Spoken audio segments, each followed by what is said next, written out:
자, 김건희 관련된 얘기도 좀 해야 될 텐데요. 결국 계엄이 김건희 때문이다라고 하는 방향으로 JTBC가 몰아가기 시작했습니다. 근데 JTBC는 믿는 게 있으니까 이러는 거거든요. 네. 그래서 JTBC는 고발을 안 해요. 고발 뉴스도 고발을 하고 스픽스도 고발을 하고 다 하는데 JTBC를 안 해? 안 건드려요. 네. 탄핵 전문이니까. 자, 김건희를 무혐의 처분한 검사 3명에 대한 탄핵안 발의를 지난해 11월 28일 하거든요.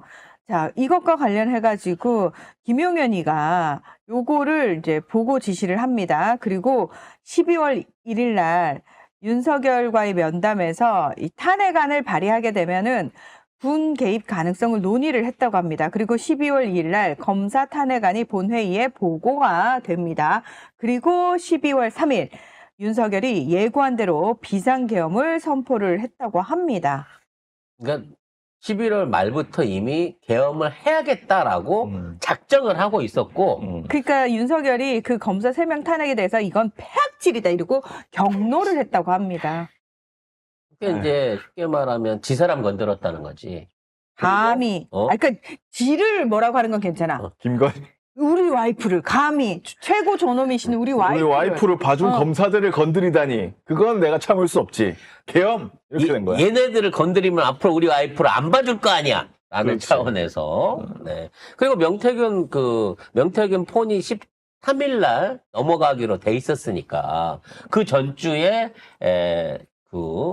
명태균이 황금폰을 민주당에 넘기다는 얘기가 있었기 때문에 또 이게 연결고리가 있지 않나 하는 그러니까 계산이 나오지 않습니까? 일단 뭐 검사 탄핵이 됐든 간에 명태균의 황금폰이 됐든 간에 제일 중요한 건 목적은 김건희 보호예요.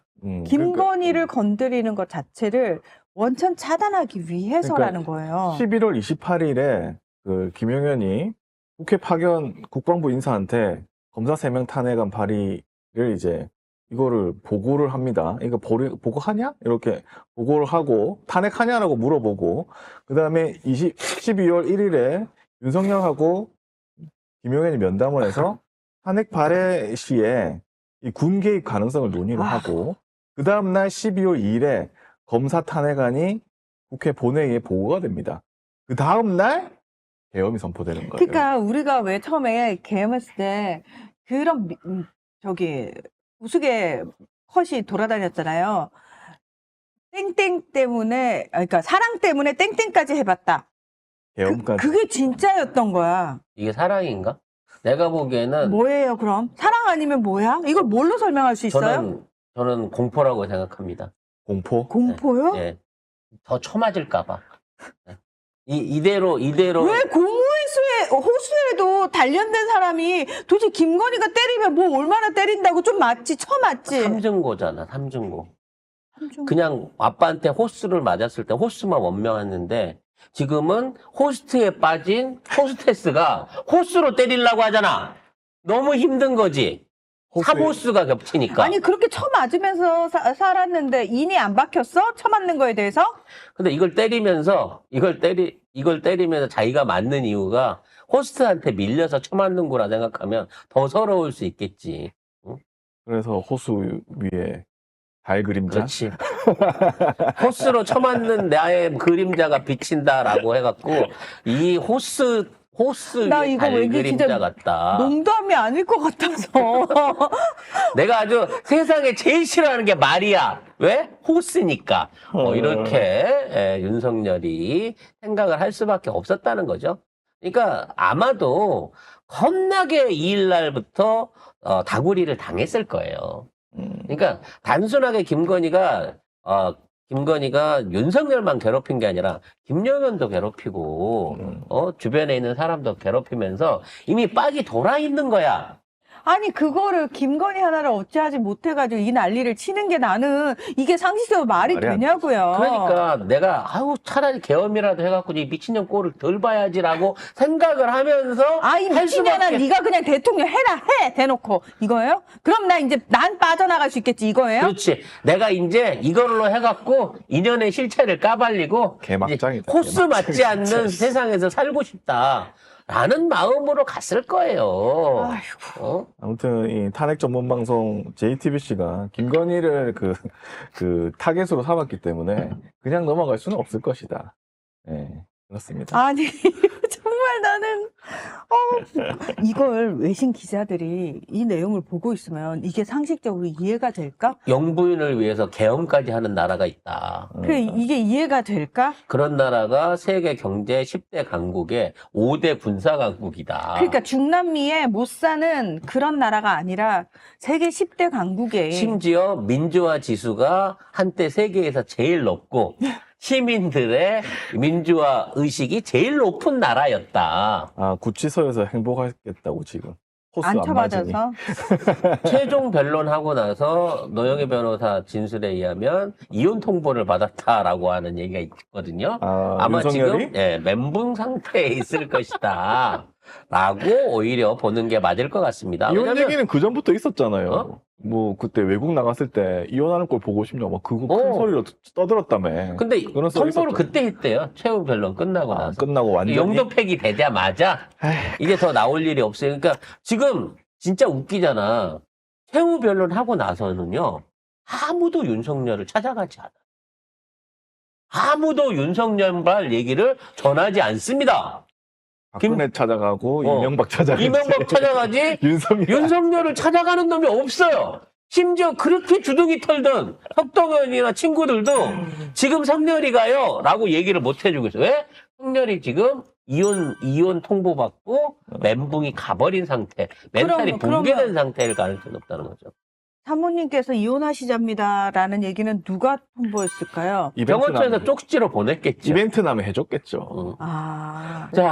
관련해서 이제 곽종근 사령관에 대한 그 여당과 기성 언론들의 TV조선. 맹폭이 시작이 됐는데 이게 결국 이제 조선일보가 불을 붙인 거거든요. TV조선. TV조선이 이제 양심 고백 선언을 강요를 받았다라는 식으로 일종의 이제 곽종근 사령관 말을 짜집기를 해갖고 붙인 거야. 그러니까 그래서 야당이 시킨 것처럼. 그렇죠. 그러니까 곽 전 사령관이 지인과의 통화 내용을 TV조선이 공개를 하면서 이거 결국은 야당이 회유해서 넘어간 거다라고 얘기를 한 거예요. 그러니까 곽 전 사령관이 뭐라고 얘기를 했냐면 양심 선언을 요구한 사람은 민주당이 아니라 고등학교 동기들이었다. 여러 고등학교 동기들이 빨리 양심 선언을 해라라는 조언을 했다고 합니다. 그리고 김병주 의원 계속 엮여가잖아요. 김병주 의원도 아니 나는 유튜브 방송 출연을 제안한 것뿐이다. 만약에 김병주 의원이 양심 고백을 요구했다면 곽 전 사령관이 나도 헷갈려. 만나서 안 왔을 것이다. 라고 주장을 하고 있는데, 그러나, 어쨌든 사실관계에 상관없이 저것들은 우기기 대장이잖아요. 그 마쿠 기획자가 내란죄로 너 엮겠다, 양심선언 해라. 라고 민주당이 강요를 했기 때문에 거기에 굴복을 한 거다라고 계속 우기기를 하고 있습니다. 이거를 이제 담당하고 있는 기자가 여기자인데, TV조선 여기자가 이거를 내세워갖고 하고 있는데, 이게 이제 곽종근 사령관의 어떤 반박으로 인해갖고, 이제 그 얘기를 따라 적었던 애들이, 쉽게 말하면 수세에 몰리고 있거든요. 그러다 보니까 갑자기 그 여기자한테 모든 과를 다 뒤집어 씌우고 있는 거야.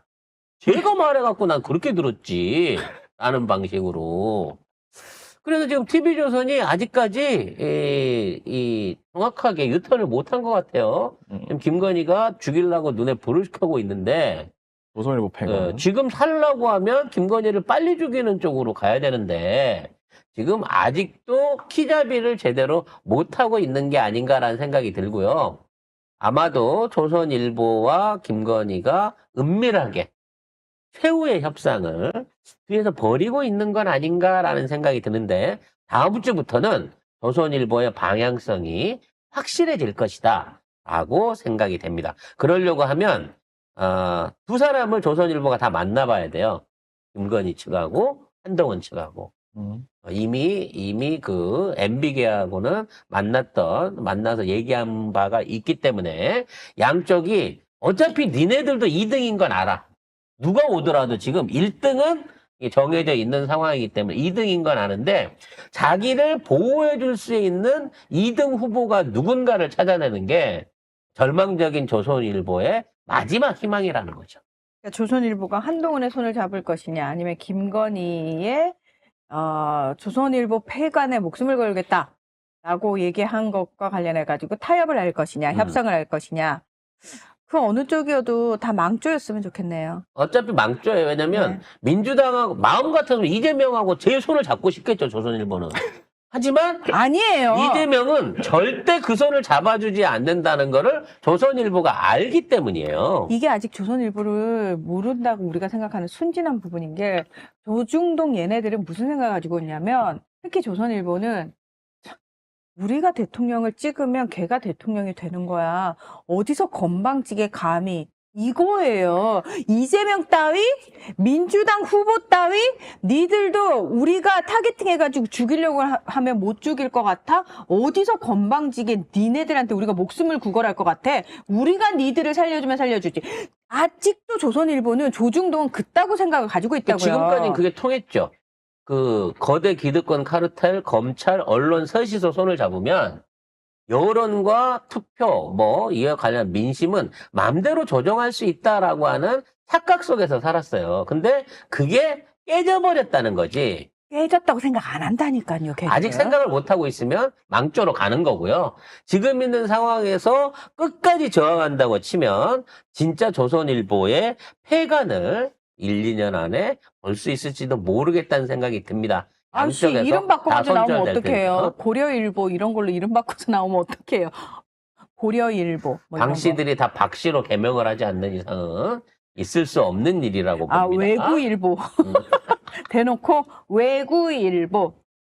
친일일보 이런 것도 괜찮겠네요. 자, 2부에서는 한동훈의 쇼쇼쇼. 근데 너무 저급해요. 지난번 총선만도 못하거든요. 아무래도 물량과 기획이 딸려서 그런 것 같긴 한데 한동훈 쇼쇼쇼와 그 다음에 지금 문제되고 있는 홈플러스 문제 약간 심도 있게 다뤄보도록 하겠습니다. 야당의 오픈 프라이머리. 요거 문제. 요거 지금 핫하더라고요. 그게 핫해요? 아니, 핫할 게 아닌데. 아무튼 그런 얘기들로 2부 정리해 보도록 하겠습니다.